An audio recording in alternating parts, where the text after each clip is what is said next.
So our last video, we did the leaves. We kind of had gotten them pretty nearly finished, and then we would be ready to go in with sort of the black squiggly line that comes in here and go ahead and start working on the flowers, which is what the main purpose of this video is going to be. So the first thing I'm going to do is get my black pretty wet, because I'm going to start with sort of that black line that shows the edge of the table now that my table is dry. And then I'm going to do the squiggly line that goes across. So the black line just starts kind of here and literally just goes across the page. Kind of like that. Not perfectly in line with the table, but pretty close.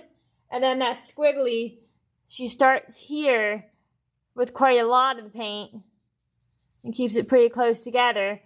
And then further apart. And then lighter until like nothing towards the end, which is kind of an odd little detail, but since it is something that she has on hers, we want to make sure that we put it on ours. And then what I'm going to do is just kind of sponge a little bit to lighten some of that up and to give it a little bit of texture, because hers does not look perfectly smooth or like it's completely black in all places. So now I've got that part pretty well done. I'm not necessarily going to do anything else on the table or this area right now, even though it does still need a little bit of work, because the main thing I want to show you with this video is how to get started on the flowers, because it can be very tempting, especially on flowers, to start with a large detail. But the main thing that you want to do is, just like we did on the leaves, start with the background, start with the basic color. So I'm just going to make sure that this section of my palette is pretty cleaned up by just kind of rinsing it out, sticking a paper towel in, mopping it up. And then in that space, what I'm going to do is make sort of a very light pink. I'm going to use some red and I'm going to use some white. It's okay if it's got a little gray or blue in it. I'm going to add a little more white. Remember that with pink specifically, you'll also be able to make it lighter by adding water. So that may be a light enough pink. And then the first thing I'm going to do is, with my bigger brush, I'm actually going to kind of clean it off a bit. Get a little water. And I'm going to paint this whole area that sort of light pink color, because there's nothing on that flower when I'm looking at the original painting that is completely white. So I'm just going to paint that whole thing a pretty light shade of pink, because I can still see all my pencil lines. So it's okay if I'm painting right over those pencil lines at this point. I'm going to let that dry before I do anything else there. And I'm going to go ahead and paint this area the same way. It's a little bit darker, so I'm going to paint it a little bit darker.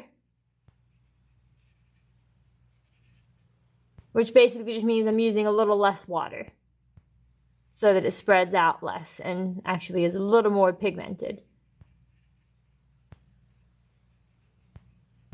This one is quite dark, the one right here. So what I'm going to do is actually put a little bit of black down first as a very pale gray layer.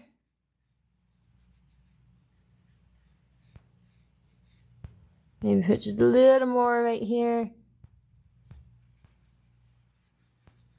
Spread it out so it doesn't stay quite that dark.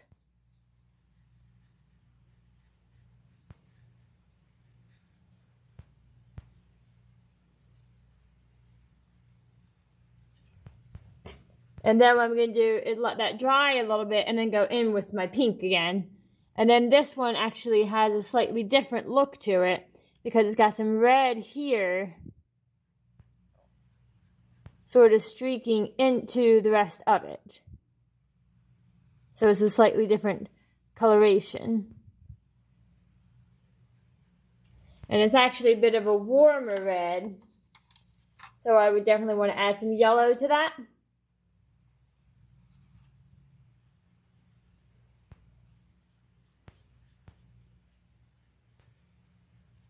To make it more of a warm red, but then it does still get pretty close to white, So what I'm going to do is just keep dabbing my brush off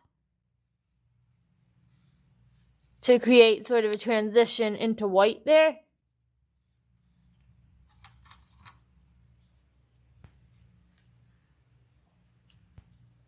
So the edges are dark like it has in the original image, but then that middle section is lighter. I'm going to use a smaller brush now just to really lift up some of this middle section. Scrubbing it with some water.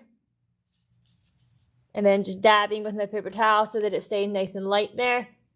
And then I'm going to go back in with my brush and smooth out the edge. And just bring some of that red back in a little bit. There is just a little more red up here.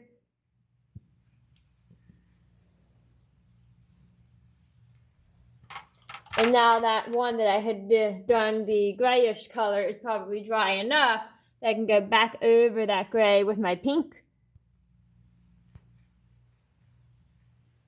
Because we don't want the gray to be completely dry, because I do still want the pink and the gray to blend and mix just like they are doing, so that it just looks like a shadowed version of the pink that is on that front flower.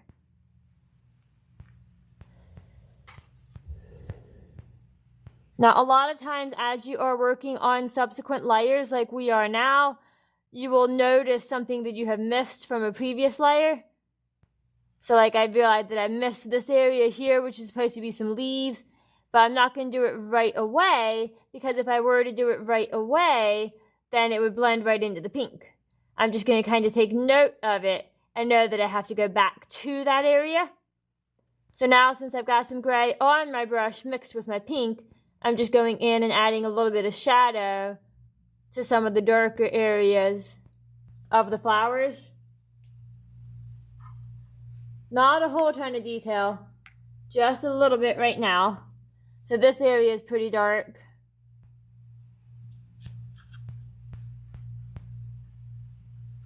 There's a little red here.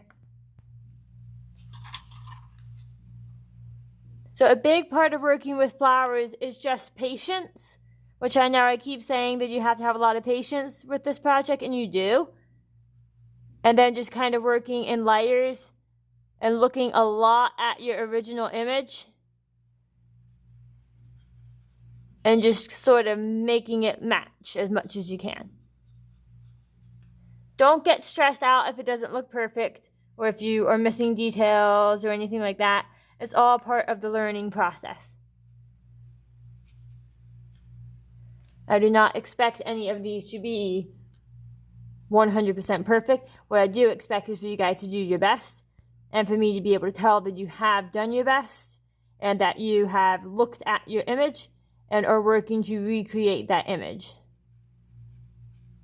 So here I'm just kind of adding a little more to my flowers, making sure that I leave the light areas where they need to be.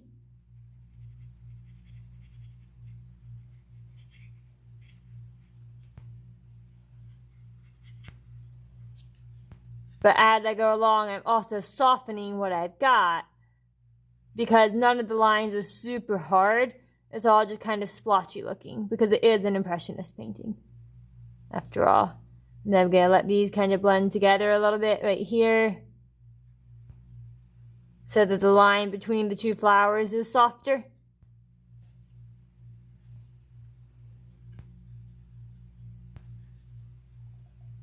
Continuing to turn my page so that the tip is sort of on the outer edge of things. And then the inner edge of the brush is where I'm creating that sort of transition into the next color by just having the water lift some of the color up so that they blend together more.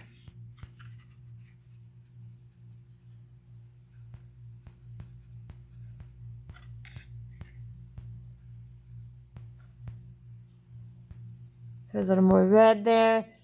Wipe my brush off so it's not too much red. So right now, my flower definitely has a lot more red, a lot more contrast than the one that I'm using as my original image. But for now, I'm perfectly fine with that, because I can still lighten it up as I go along But right now I'm more focused on making sure that I get sort of a background color on there. Because this is still not super detailed. This is still sort of beginning stages. There's sort of a darker spot in here. This is really splotchy. I'm just going to add some of those splotchies. The lightest part is here in the middle, so I want to make sure I keep that part pretty light. There's sort of a brown down here.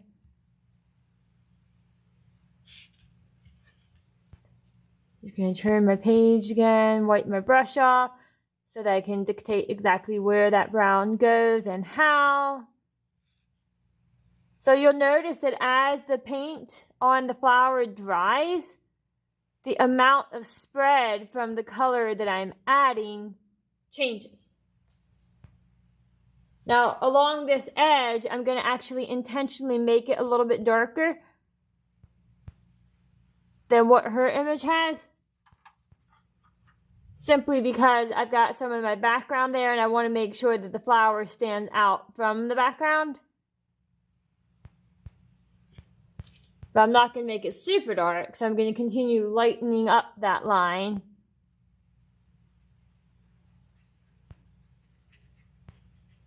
Especially towards the bottom where it is supposed to be quite light.